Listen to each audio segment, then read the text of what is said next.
भारत के उत्तर प्रदेश राज्य में स्थित एक ऐसा जिला जिसे भारत के उत्तर प्रदेश राज्य का 71वां जिला कहा जाता है। जी हाँ दोस्तों, हम बात कर रहे हैं भारत के उत्तर प्रदेश राज्य में स्थित कासगंज जिले के बारे में। जिले का नाम कासगंज के रूप में इतना लोकप्रिय है, इसे कास के एक जंगल के रूप में स्थापित किया गया था। मुगल और ब्रिटिश काल के दौरान कासगंज को तनई या खासगंज भी कहा जाता था। कासगंज अलीगढ़ मंडल के अधिकार में आता है। जिला 17 अप्रैल 2008 को एटा जिले से विभाजित करके बनाया गया था और इसका नाम कांसी रामनगर रखा गया था। जिले के लोकप्रिय क्षेत्र में नरदई, सोरों और पटियाली आते हैं। अलीगढ़ मंडल के 4 जिलों में कासगंज नवनिर्मित जिला है। कासगंज में 3 तहसील कासगंज, सहावर और पटियाली शामिल हैं। काली नदी के तट पर स्थित यह हिमालय तलहटी की ओर निकलता हुआ एक जिला है। ये दोआब में स्थित है, जो गंगा और यमुना नदियों के बीच के उपजाऊ क्षेत्र की एक बहुत शानदार भूमि है। आसपास के गांवों की एक बड़ी संख्या कृषि में अपना जीवन बिता रही है। कासगंज का कुल क्षेत्रफल की बात की जाए तो 1993.08 वर्ग किलोमीटर है। जिले को क्षेत्रफल के मामले में उत्तर प्रदेश में 68वां स्थान प्राप्त है। दोस्तों, वीडियो काफी इंटरेस्टिंग होने वाला है, लेकिन उससे पहले आप हमारे चैनल को सब्सक्राइब कर हमेशा के लिए अपना बना लीजिए। तो फिर स्टार्ट करते हैं आज का इंटरेस्टिंग, अमेजिंग और नॉलेजफुल वीडियो। दोस्तों, कासगंज जिला उत्तर पूर्वी रेलवे लाइन से जुड़ा हुआ है। कासगंज जिले में पूर्व में फर्रुखाबाद, पश्चिम में अलीगढ़ और उत्तर और दक्षिण में एटा जिला से घिरा हुआ है। कासगंज जिले में सकल जिला घरेलू उत्पादकता काफी हद तक कृषि पर, यानी कुल जीडीपी कृषि पर डिपेंड है, जिसमें वन और लॉगिंग, परिवहन, खनन और उत्खनन आदि चीजें निर्भर करती हैं। जिले की कुल जनसंख्या की बात की जाए तो 14,38,156 है। घनत्व 720 किलोमीटर स्क्वायर है। मुख्य भाषा हिंदी है। अब बात करते हैं कासगंज के प्रमुख पर्यटन स्थल की। नंबर 1 पे आता है चामुंडा देवी मंदिर। लोगों की कही सुनी बातों के आधार पर चामुंडा देवी मंदिर एक प्राचीन मंदिर है। यहाँ पीपल के जड़ में देवी माँ स्वयं प्रकट हुई थी। कासगंज के एक व्यक्ति को सपना आया था, जिसके बाद यहाँ मंदिर का निर्माण कराया गया। ये मंदिर भव्य तरीके से बनाया गया है। हर नवरात्रि में यहाँ बहुत ज़्यादा भीड़ होती। हजारों श्रद्धालु यहाँ पूजा अर्चना के लिए आते हैं, माँ के दर्शन करते हैं, माँ चामुंडा से सच्चे मन से मन्नत मांगते हैं और उन्हें ये प्राप्त भी होता है जो वो मांग के जाते हैं।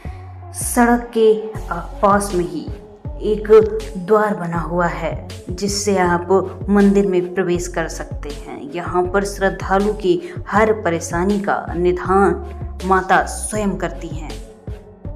कासगंज में जो दूसरा स्थान है, इसे वनखंडेश्वर महादेव मंदिर के नाम से जाना जाता है, जो कि एक सिद्ध महादेव मंदिर है। कहते हैं ये यहाँ पर मांगी हुई मुराद अवश्य पूरी होती है।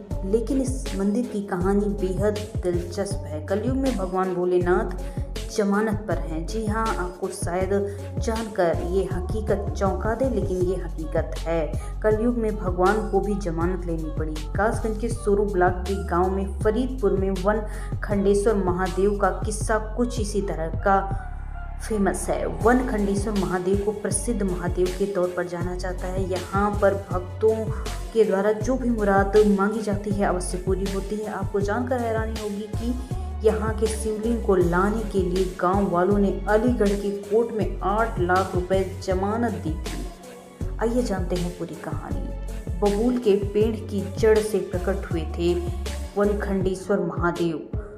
पास आश्रम बनाकर रहे अघोरी बाबा का दावा है कि वनखंडेश्वर महादेव एक प्राकट्य बबूल के पेड़ की जड़ से उनका उद्भव हुआ। एक लकड़हारा जब जंगल में पेड़ काट रहा था, इसी दौरान जब उसने पेड़ की जड़ पर प्रहार किया तो उसकी कुल्हाड़ी जड़ में समाये शिवलिंग में जा लगी और वहां से खून निकलने लगा। इसके बाद अंदर की आवाज आई कि कुल्हाड़ी तूने मारी है, अब तेरे भी लगेगी, जिससे लकड़हारा डर कर भागते हुए गांव पहुंचा और उसने बताया।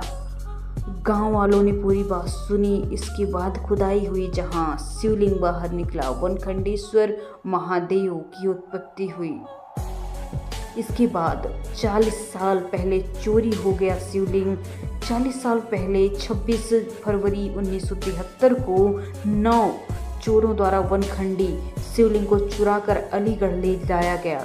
इधर गांव वालों ने इसकी शिकायत पुलिस सोरो तहसील कोतवाली में कर दी। पुलिस ने भगवान की चोरी का मामला दर्ज करा लिया। उधर चोर शिवलिंग की महिमा से बेखबर थे। भोलेनाथ ने चोरों को दंड देना शुरू कर दिया। उसके बाद एक एक करके सारे चोर संक्रामक बीमारी से मरने लगे। अपने साथियों की मौत होते देख एक चोर डर गया और उसने शिवलिंग को अलीगढ़ के पाली थाने की पुलिस को सुपुर्द कर दिया। चोरों ने पुलिस के सुपुर्द किया शिवलिंग। अलीगढ़ पुलिस ने इस मामले में चोरों के पास खिलाफ अभियोग पंजीकृत किया। 22 मई 1993 को पाली मुकीमपुर में चोरों के विरुद्ध अपराध संख्या 59.1993 दर्ज हुआ। पुलिस ने भगवान को पाली थाने में प्रतिष्ठित कर दिया। 22 साल बाद भगवान की फिर से पूजा अर्चना होने लगी। फिर किसी तरह चोरों के फरीदपुर तक ये खबर गई। 22 साल पहले जो शिवलिंग चोरी हुआ वो पाली थाने में है। गांव वाले जब शिवलिंग को लेने गए तो पुलिस ने देने से इनकार कर दिया। ऐसे गांव वालों को फिर से भगवान शिवलिंग मिलने वाले थे। शिवलिंग चोरी का मामला सोरो कोतवाली में दर्ज था और पाली थाने में दर्ज था। गांव वालों ने शिवलिंग पर अपना अधिकार जताया और कोर्ट में दावा किया। अलीगढ़ दीवानी में 6 साल मुकदमा चला।